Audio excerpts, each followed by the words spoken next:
Welcome back to the channel, you guys, and welcome to the new year. And what better way to start the new year off than with a shakedown of gear and kit. If you guys aren't familiar with what a shakedown is, it's basically kind of a breakdown, kind of going through everything that you have set up, all of your gear and everything. In a lot of ways, it's to kind of just reevaluate. Is what you're using really necessary? Is it working for you? Are you addressing any issues? Do you have to tighten things up? Things like that, you know, because gear comes loose. You find that there's certain pieces of kit that you swear to God you're going to need and you absolutely want to have on you, and then you get 6 months down the road, 2 years down the road, 5 years, and you've never once touched the damn thing. So it's time to just throw it in the can and move on, lighten up, and tighten things back down. So we're going to go through my gear setup, kind of an all-encompassing discussion from a very high level on what I'm running. Before we get into that, I do want to thank the sponsor of this video, which is our friends over at Custom Night Vision, you guys. Custom Night Vision is a fantastic company based in Houston, Texas. They're a builder of night vision and night vision devices. So whether you're looking for a single tube device like a PVS-14 or a dual tube device like, I don't know, some RNVGs or MH1s from Low Light Innovations or whatever may have you, go over to customnightvision.com, check out the website, see all the cool stuff they have in stock and in store for you. Reach out to the team there, whether it's Ben or Kevin or Trevor. They're going to take fantastic care of you. Again, it's customnightvision.com.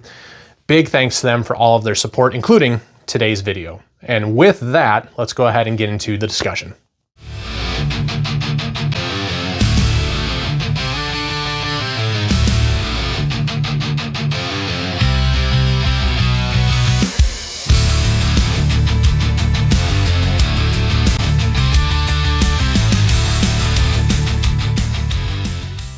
Okay, so let's get into it. We'll start with the plate carrier. We've done a bunch of videos talking about this, but this is the Ferro FCPC V5, I think is what they're on right now. I've been running the FCPC for about 1.5 years now. I know a lot of people jump back and forth between gear and kit. I, have used a handful of different carriers. The FCPC, with the features and things it has just been what has worked really well for me. I will say this is almost a full Ferro build in a lot of ways. So obviously FCPC front and rear plate bags with their structural cummerbund here. It's the old version with the Tigris, not whatever it is they're using now. That's the new stuff, but has their side armor on here. If you guys haven't seen this stuff before, it's actually a pretty cool concept where it kind of goes past the plate bags on the inside edges here. So it gives you a pretty wide coverage for the 3A soft armor on the side here, a little bit more than even like the 6x6 hard armor plates. And additionally, the way this system all kind of works together, it kind of hugs the body. So by applying that pressure on the sides, it takes some of the weight off your shoulders and back. So I think that's why I find this to be so comfortable and why I haven't really changed off of it. On the sides, I have a sock P-dagger here from Benchmade, just something as a space creator if it were something I were to ever do or need to do. I can tell you I've never actually used it. So that might be coming off as we're talking about ways to shake out, change up gear. I do have a different knife that might be going in place there that I got as a Christmas gift. So there's that. And then I have an additional rifle mag pouch here on the side. I get a lot of grief for not running 7 magazines on this thing. So that at least gets me up to 4. So the placard up front is the sled from Unobtainium Gear. Been really thrilled with this thing. I've been running it for almost as long as I've been running the whole carrier. I think as long, so about 1.5 years. No worse for wear, great retention, and it's got these Tigris panels on it that provide some structure. So re-indexing mags off of this is really easy, and it's one of the things that made me honestly just fall in love with it and never get rid of it. So if you are one of those people that hates having to re-index your magazines because you got to fight with elastic inserts, I would look at the Unobtainium Gear sled. I did make my own comm sled up here for my push to talk from Disco 32 because I do run comms from time to time. Have some spare batteries and a multi-tool up front with some trauma shears. And then on the other side of the cummerbund here, I do have a UV9G. So it is a Baofeng radio because Well, while I do use comms, I don't use comms a lot and only with a couple friends. So not something I invested a ton in. In a Bees Combat Systems carrier that's kind of wrapped into the cummerbund here. Stole that idea for how to mount this from Jared at Orion Training Group. This has worked really, really well for me, and you can kind of see this wrap here runs behind the placard, and we have a cattail antenna's wearable antenna, I'm sorry. Will is a local dude to me, and a great guy, makes an awesome product. And towards the top of the plate bag here, you can see this insert for the zipper pouch, or makes it a zipper pouch, and I actually have to redo this because you can see it came untied. So this just gives a little bit better closure to the top pocket, so I can get into things like a Right in the Rain pad, pens, things like that, if I need them while I'm out doing stuff. And then kind of on the bottom here, so you guys can see, there is a breach bar. So this is the breach and rescue bar from Good Dude Concepts. Chris was nice enough to send this out to me, and it's on the Rapid Breach Carrier from Hyperion Strategies, I'm sorry. And I had to finagle my own cover for this thing because while it's not super sharp, it does have a good little beak to it, and I don't want to get poked with that thing. So that's a new addition for me, but running that on the kit for now to see if I like it and if I need it. Around the back here, this is the assaulter back panel that Ferro makes. These are empty right now because we were out training and stuff. When I guess using it, I have these tag-in flashbangs. These are airsoft grade. Nothing super crazy or super special with these, but they do fit in here. These pockets are adjustable. It's kind of a nice feature about them. And then when you're not using it, you can go ahead and just stuff the lid back in here. And then a GP pouch on the bottom that's got some extra goodies in here, like extra batteries and things like that. I keep those in a sandwich bag just to try and make sure they stay dry. And then a drag handle back here, a Darcy strap, if you will, with some tubular nylon and some washing machine hose that I cut down, wrapped in some hockey tape. And then like an extra large carabiner down here, so this will clip onto my belt in the event that need to use that for anything bad. And then a Ferro Roll 1 down here as well that I can reach with either hand from either side if I needed to for extra medical. And running some lightweight level 3 plates in here. They're about 2.5 pounds from RMA Defense. Those are super lightweight and really, really comfortable. So this has pretty much been, with the exception of the BRB that I just added within like the last week, this has kind of been how I've been running this carrier.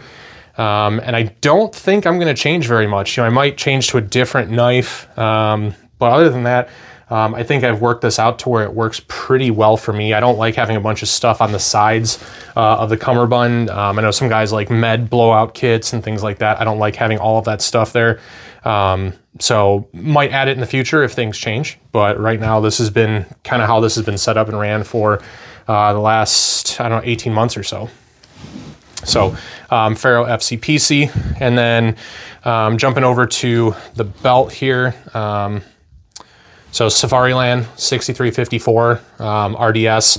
This is a, so you can see it's clean, clear, safe, all those good things.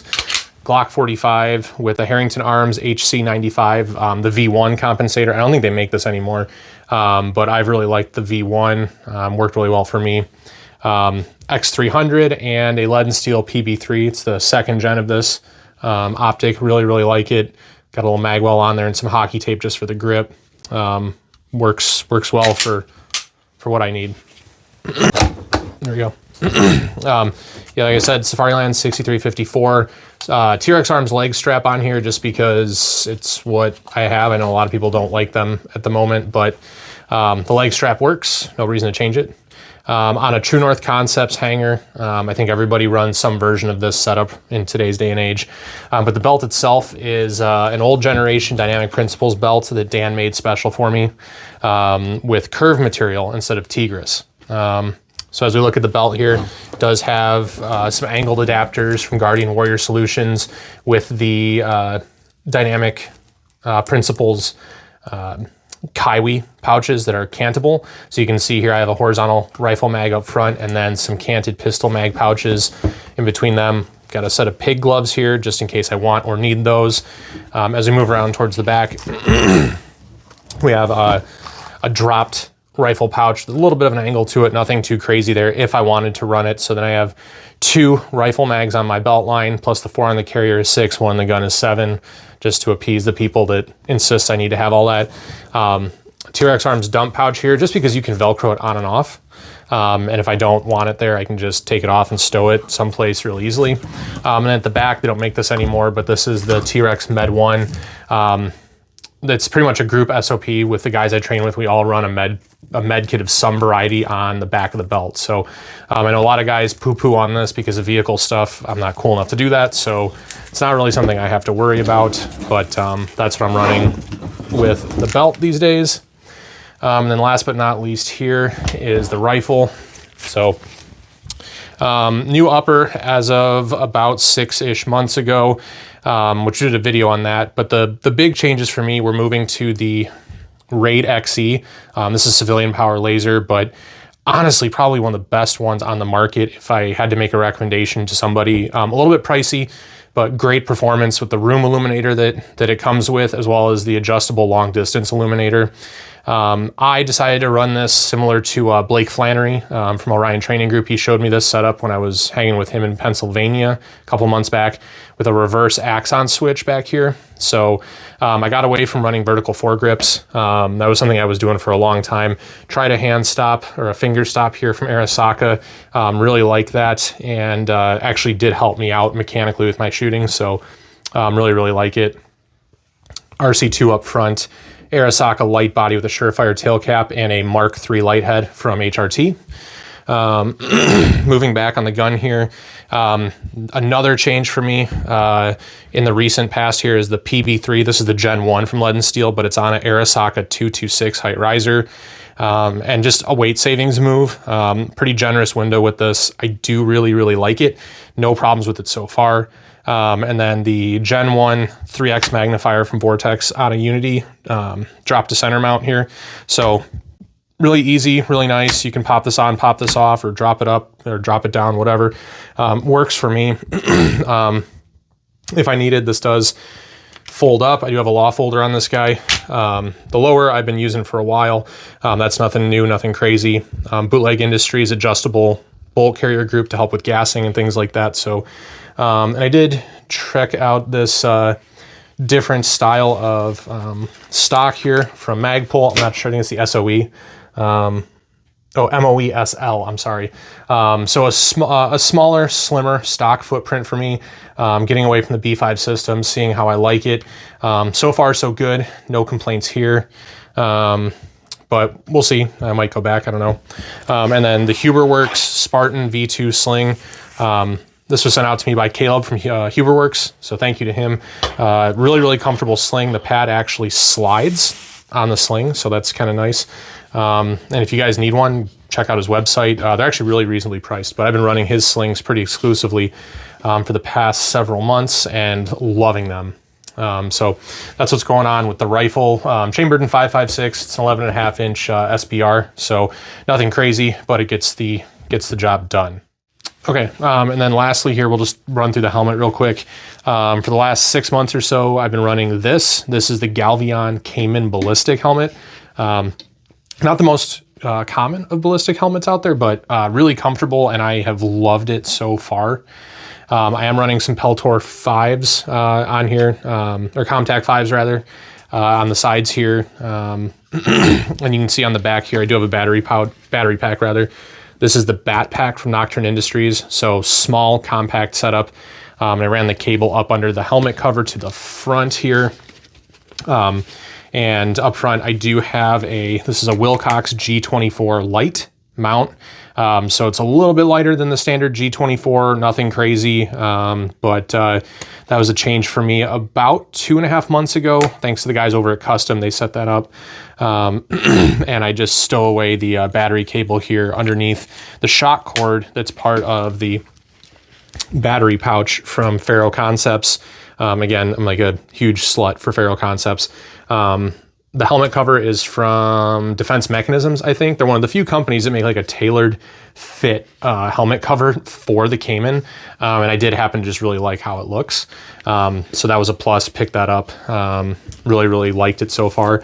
And then getting into the night vision real quick here. This is my set of MH1s from Lowlight Innovations, sent out to me by Custom Night Vision. They have some 2500 FOM, 20 UA, L3 white phosphor tubes in there. So I really like this housing. I know some people don't love it as much, but it's been great for me. I went ahead and I installed their universal battery compartment on here. So now this thing will take AA, AAA, 123s, and I can run battery power off of here, which is what I've been doing. So great night vision setup. Could not ask for much more out of this.